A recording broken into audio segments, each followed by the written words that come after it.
Tant de couleurs, de matières et de formes. Quel est donc ce petit trésor bariolé qui se donne à voir dans un décor désuet, au beau milieu de la Picardie? C'est joli, on peut pas dire, c'est joli. Hein. C'est bien la peinture, la sculpture, les petites œuvres, tous les verres, la verrerie et tout ça, c'est merveilleux, quoi.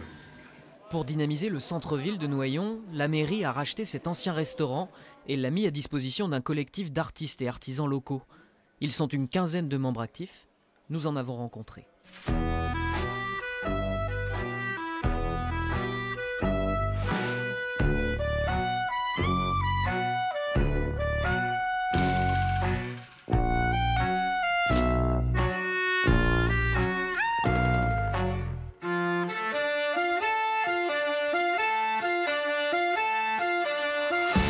Chaque artiste tient la galerie 2 jours par mois. Et quand Emmanuel Barra est aux manettes, le nombre de clients passe en moyenne de 10 1 minute. à 70. Venez, venez. Entrez, juste entrez. Voilà. Cet ancien commercial devenu artiste peintre est un rabatteur de première. Même les très pressés touristes coréens finissent par passer à la caisse.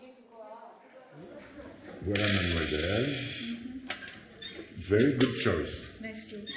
Quand un achat est fait, l'argent va dans la pochette de l'artiste ou de l'artisan et l'artiste redistribue 5% du montant des ventes pour le fonctionnement de l'association, les nombreux vernissages, voilà. La galerie est une vitrine, mais les faiseurs d'art gagnent leur vie ailleurs. Manu a réalisé l'une de ses rares grosses ventes avec la SNCF. Pour moi, c'est une grande fierté d'avoir un diptyque de ce format dans la gare de Noyon, une gare que j'adore pour la lumière, pour... voilà, j'ai essayé de traduire dans ce tableau un peu ce qu'on voit de la vitre du train, quand ça défile, les couleurs qui changent. Une œuvre nommée palindrome, terme désignant un mot qui peut se lire dans les deux sens, comme Noyon. Une idée de mouvement qui rappelle aussi le flux des voyageurs dans le hall de gare où trône ce tableau. C'est exceptionnel, comment vous l'avez obtenu ça?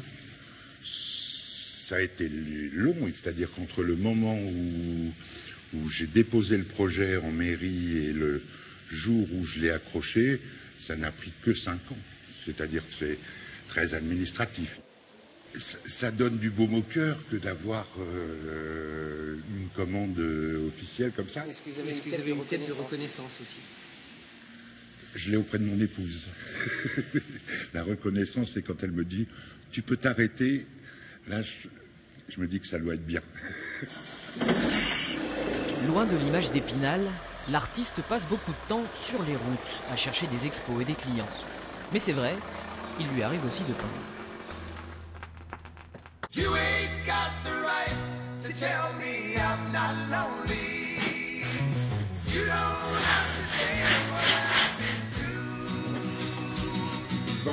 She had every right to do Ça, c'est une couleur que je viens de découvrir et que j'adore. and that don't make it easier to lose. J'ai toujours des toiles libres qui me servent à essuyer mes pinceaux et qui en fait sont l'œuvre suivante. C'est-à-dire, je les regarde, je les accroche, je vois une composition qui se crée. Et après 50 heures de travail, voici un grand tableau proposé au tarif de 2 500 €. Le local de Manu est ouvert au public. Certains ont eu des coups de cœur. Les professionnels peuvent louer une œuvre ou bénéficier d'une déduction fiscale. Manu ne manque jamais d'arguments. Ainsi va sa vie de bohème. Ces artistes-là recherchent moins l'argent que les émotions et les rencontres, comme on le verra encore demain.